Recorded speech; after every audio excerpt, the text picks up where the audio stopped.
mindset. It comes from, formation of concrete. If you do not determine what you want to do with your concrete, the trouble you're going to have is that once you pour the concrete and it's set, it becomes useless. And before you set your mind on something, and unfortunately, in church we lack what I call critical thinking.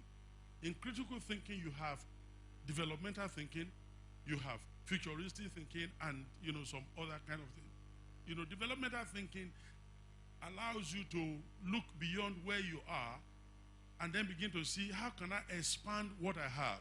That's why I love this rule you just mentioned now, proportional engagement. If you do not engage to a certain degree, then you don't get the result that comes with it. And therefore, in church, we are not engaging enough.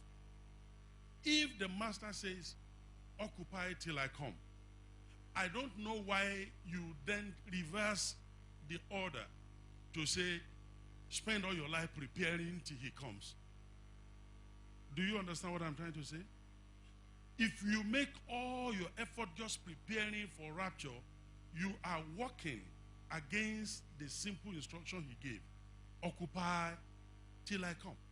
He didn't say prepare for my coming. Just get occupied. And I hear children of God, I don't want to miss rapture. I don't want to miss heaven. I don't understand how you can be a child of God and be worried about your missing your home country. Because I guarantee you, any American citizen or British citizen is not afraid of missing out in going back to Britain.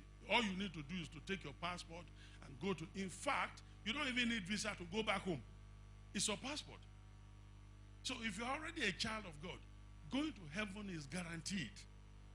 You are his child and you hang in there and you are with him. You are in him. He says, while you are waiting for my coming, occupy. That's the instruction.